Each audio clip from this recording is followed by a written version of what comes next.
what were you doing? And how much were you paying them? Like, should you go to jail for paying them less than you're supposed to pay people? Yeah.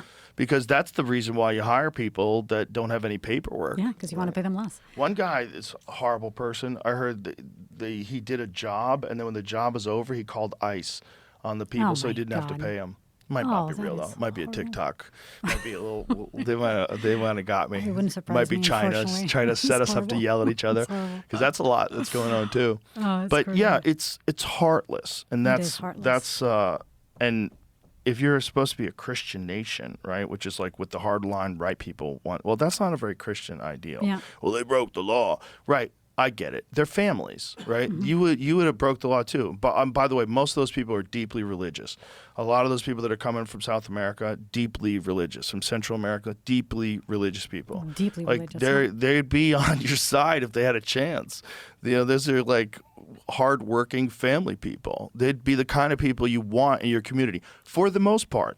But there have to be a way to sift out. You have to figure out, okay, who's the cartel members, who's a terrorist, and 100%. So I don't Who are the believe in an violent criminals? open border, Yeah. but I do believe that once people are here and they've completely integrated into society, it seems pretty foolish to just snatch them up and send them to countries that they don't even know anymore. How about this guy in Maryland, this Abrego Garcia guy that they're trying to send him to Africa. Oh my God, it's insane. 3 countries in Africa said no. But one said yes, right? I don't know. Have they? Are they going to send him to to Africa? Was it Ghana who said yes? They just got to. Oh, they failed. Okay, good. Why are they sending him to Africa? He's not from Africa. It's like, bananas. Guys, that's crazy. Yeah. I'm happy you use your platform to talk about this, because I rarely do I get an issue that I'm like this passionate about, and that I see so much injustice that I feel like I need to talk about this. There's no heart to it. Yeah. You have to have a heart. You have to.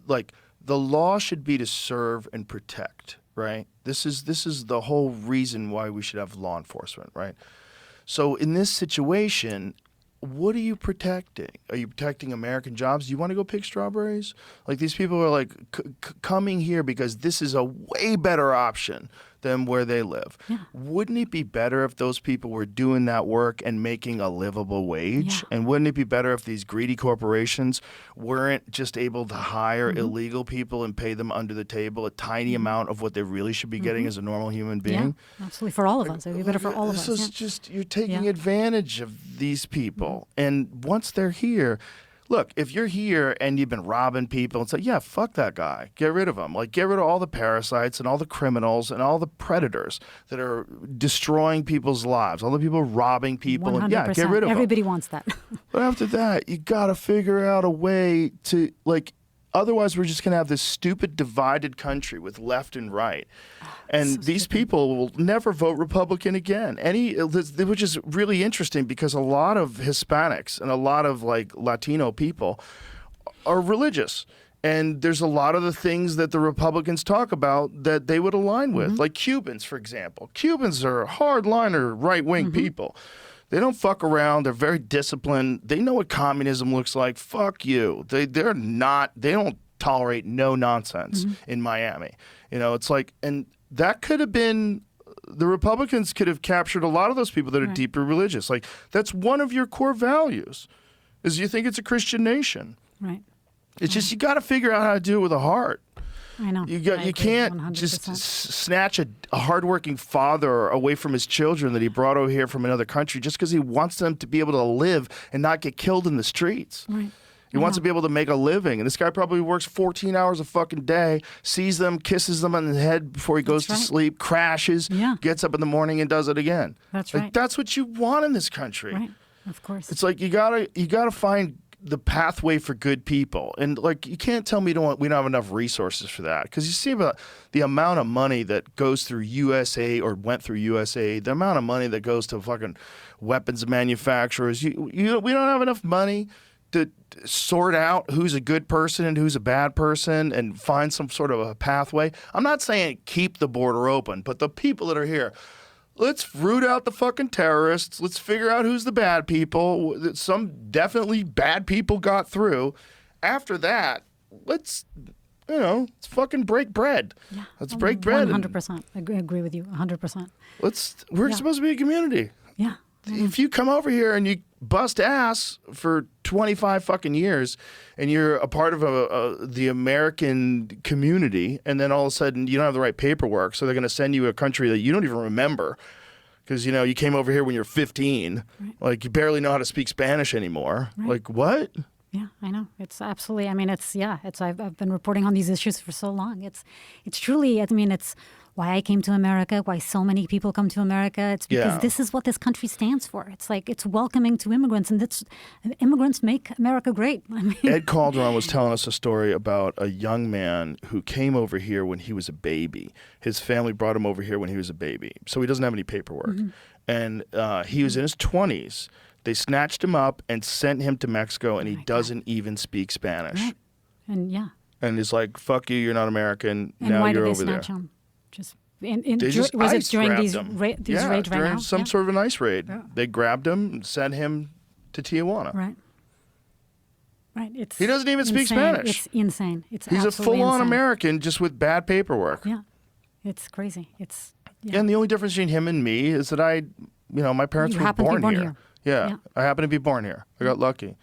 It's like, I'm not saying you should have the border open, because you shouldn't. Every country should be checked because there's threats in the world. Mm-hmm. And also, there's a lot of people mad at us because we've done some fucked up things all over the world. And that's the dark part of all this mass migration in both Europe and in America. It's like, why are these people fleeing where they were? Well, because we fucked up their bombed countries. the fuck out of it. We destabilized their government. Yeah. Absolutely. And not all. It's not all of it, our but fault. Like Libya, there's but why a don't we lot use of them. The money that we're using in these raids, like, let's figure out how to stem the immigration. Let's try to figure out how to, stop the consumption of drugs so that there's less violence in those countries. Stop the flow of guns so there's less killings and gangs. It's like it's a cycle of destruction that we're enabling them, and then we go and catch them and raid them. It all really started with moving manufacturing overseas as well. Once we took all the manufacturing out of America and then we moved manufacturing overseas or over to other countries across national lines, now all of a sudden you can get things made way cheaper. But then you create all this poverty, and then what happens with poverty? People fall into drugs because they have massive despair. Right.